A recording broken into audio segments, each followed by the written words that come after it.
Good morning sir. Good morning बच्चों। Actually हमने last class में सांद्रता के विभिन्न पद स्टार्ट किए थे। तो उस सांद्रता के विभिन्न पद में जो अपना पहली यूनिट थी उसको हमने डिस्कस करा था, जिसको अपन बोले थे परसेंटेज V बाई V, और उस पर मैंने आपको एक छोटा सा न्यूमेरिकल भी कराया था। तो बच्चों इनको आपको घर पर पढ़ना है ध्यान से, और जो भी न्यूमेरिकल आपको कराए जाते हैं उनको आपको घर पे दोबारा से करना है, ठीक है। तो आज हम स्टार्ट करते हैं नेक्स्ट यूनिट जो है। तो अपनी दूसरे नंबर की जो यूनिट थी वो थी परसेंटेज W बाई V, ठीक है। जिसे अपन ने बोला था द्रव्यमान आयतन प्रतिशतता, ठीक है। तो जिस प्रकार से अपन ने परसेंटेज V बाई V का फॉर्मूला बनाया था उसी प्रकार से अपन परसेंटेज W बाई V का फॉर्मूला बनाएंगे। तो देखो ऊपर वाला जो W होता है बच्चों वो किसके लिए होगा? विलय के लिए, और ये V किसके लिए होगा? विलयन के लिए। अब चूंकि यहाँ पे परसेंटेज है तो विलयन अपन कितना लेंगे? यहाँ पे 100 है, ठीक है। तो इसका अगर अपन फॉर्मूला बनाए तो percentage W by V equal to होगा विलय का द्रव्यमान बटा विलयन का आयतन इंटू 100। तो देखो ये अपना परसेंटेज W बाई V का फॉर्मूला होगा, ठीक है। अब इस फॉर्मूले को हम लोगों को कैसे यूज करना है उसके लिए अपन एक छोटा सा मैं आपको एक एग्जांपल बताता हूँ। तो जैसे मान लो अपन उस एग्जांपल को क्वेश्चन की फॉर्म में मैं लिखता हूँ। जैसे मैंने यहाँ लिखा परसेंटेज, जैसा मैंने यहाँ लिखा 30% W बाई V यूरिया का विलयन, ठीक है। तो अब यहाँ पे 30% W बाई V यूरिया का विलयन से क्या तात्पर्य है? तो हम यहाँ पे क्या कहेंगे? देखो नीचे V है तो ये विलयन के लिए होगा, और ये किसमें लेंगे अपन? 100 में। तो अपन यहाँ कहेंगे कि 100 ml विलयन में कितना है? 30 ग्राम यूरिया उपस्थित है, ठीक है। तो अब यहाँ पे देखो 30% W बाई V का मतलब क्या हुआ? 100 ml विलयन में 30 ग्राम यूरिया उपस्थित है, ठीक है। अब अगर मैं आपसे यहाँ पे पूछूं कि विलायक का द्रव्यमान क्या होगा, कि जो हमने विलायक यहाँ पे लिया है उसका द्रव्यमान क्या होगा, तो आप बता सकते हो विलायक का द्रव्यमान कितना आएगा? बताओ। 100 में से अपन 30 माइनस कर देंगे तो विलायक का द्रव्यमान कितना आएगा? 70। तो सोचो आप बच्चों, क्या 70 आएगा?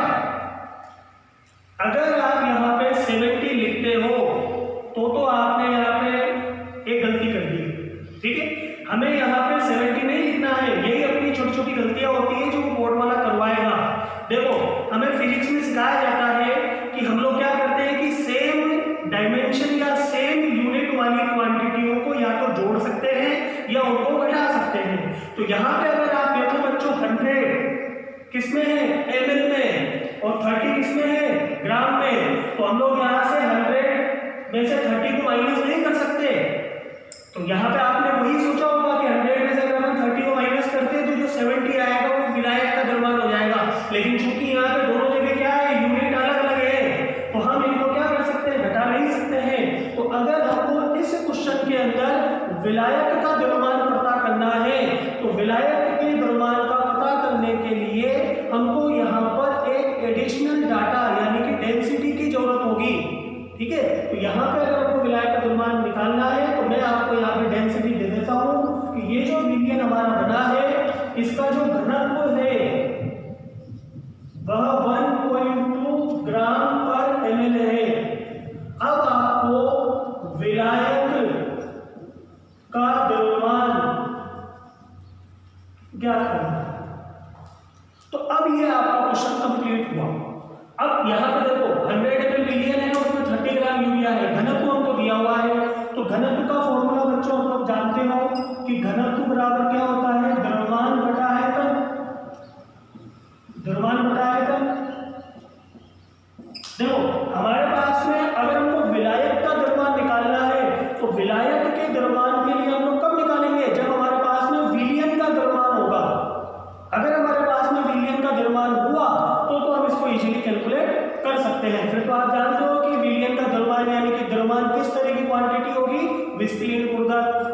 गुणधर्म को अपन घटा जोड़ सकते हैं, ठीक है। तो अब यहाँ पे देखो घनत्व बराबर क्या है, द्रव्यमान बटा आयतन।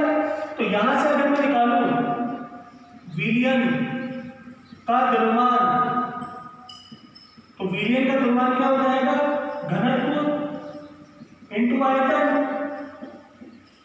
तो देखो घनत्व हमको कितना दिया हुआ है 1.2 और आयतन अपने पास में कितना है 100। तो अगर आप इन दोनों को मल्टीप्लाई करोगे तो आपके पास में आएगा 120 ग्राम। तो ये 120 ग्राम क्या है अपना विलयन का द्रव्यमान। अब अगर हमारे पास में विलयन का द्रव्यमान आ गया तो अब अपन को क्या करना है, इसमें इस विलय के द्रव्यमान को माइनस करना है। तो फिर बचा हुआ जो आएगा वो हमारे पास में विलायक का द्रव्यमान होगा। तो अब अपन यहाँ पे लिखेंगे विलायक का द्रव्यमान। तो विलायक का द्रव्यमान कितना होगा, विलयन का द्रव्यमान कितना है बच्चों 120, इसको आप माइनस कर दो विलय के द्रव्यमान से।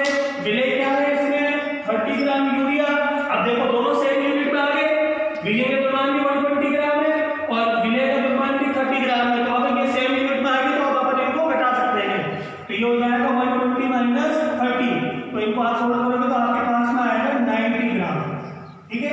तो ये अपना आंसर है आपका। इस क्वेश्चन में अगर आपको विलायक का द्रव्यमान निकालना है तो कितना है बच्चों के पास में 90 ग्राम, ठीक है। तो ये छोटी छोटी गलतियां होती है बोर्ड में जिनका आपको ध्यान रखना होगा, ठीक है। तो ये हुआ अपना एक नॉर्मल सा क्वेश्चन। अब अपन आगे बढ़ते हैं अपनी थर्ड यूनिट पर। इनको आप अच्छे से कॉपी कर लेना।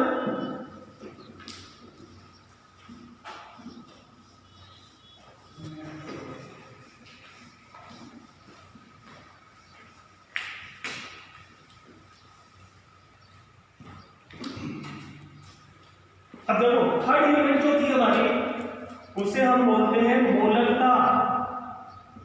मोलरता, ठीक है, मोलरिटी। देखो अब आप ये देख रहे हो मोलरता, तो आपको पता है मैंने आपको 11वीं क्लास में भी बताया था जब हमने पहला चैप्टर स्टार्ट किया था। तो मोलरता किस प्रकार की सांद्रता होती है, यह एक मोल प्रति लीटर सांद्रता होती है। अगर मैं आपसे कहूं इसकी परिभाषा लिखो तो इसकी परिभाषा क्या होगी बच्चों, 1 लीटर विलयन में घुले हुए विलय के मोलों की संख्या मोलरता कहलाती है। मोलरता कहलाती है। और देखो बच्चों बोर्ड पॉइंट ऑफ व्यू से ये इंपॉर्टेंट है, ये कई बार बोर्ड में पूछा हुआ भी है, ठीक है। तो मोलरता की परिभाषा क्या हुई, 1 लीटर विलयन में घुले हुए विलय के मोलों की संख्या मोलरता कहलाती है। अब अगर हम इसका फॉर्मूला बनाएं तो मोलरता बराबर क्या होगी बच्चों, विलय के मोल बटा विलयन का आयतन और किसमें लीटर। तो ये इसका एक छोटा सा फॉर्मूला हो जाएगा। देखो अब अपन अगर इसको सिंबॉलिक फॉर्म में भी लिखना चाहें तो अपन कैसे लिखेंगे, देखो अब यहाँ पे विलय के मोल है। अब बच्चों मोल निकालने के क्या क्या तरीके होते हैं ये भी मैंने आपको 11वीं में सिखाए थे। तो जब मोल निकालने के लिए जो हम लोग फॉर्मूला यूज करेंगे, देखो विलयन का आयतन वो आपको न्यूमेरिकल में दे देगा। मोल निकालने के लिए बस अपन को थोड़ी बहुत कैलकुलेशन करनी पड़ेगी। मोल निकालने के लिए क्या है, अपने पास में 3 फॉर्मूले हैं। तो आपको मैं एक बार दोबारा से बता देता हूं। जो अपना फर्स्ट फॉर्मूला है वो है क्या है अपना, द्रव्यमान बटा मोलर द्रव्यमान, या जिसको अपन अणुभार भी बोलते हैं सीधा सीधा। तो एक तो ये फॉर्मूला है मोल निकालने का कि मोल बराबर क्या हो जाएगा, द्रव्यमान बटा मोलर द्रव्यमान, ठीक है। तो ये आपका फर्स्ट फॉर्मूला है। सेकंड फॉर्मूला जो हम लोग मोल निकाले, सबसे ज्यादा यूज होने वाला जो फॉर्मूला है वो यही है, ठीक है ना, सबसे ज्यादा काम नहीं आएगा। लेकिन इसका एक और फॉर्मूला है जो मैं आपको अगली क्लास में बताऊंगा, ठीक है। तो आज के लिए बच्चों इतना ही, इनको आप ढंग से घर पे पढ़ना।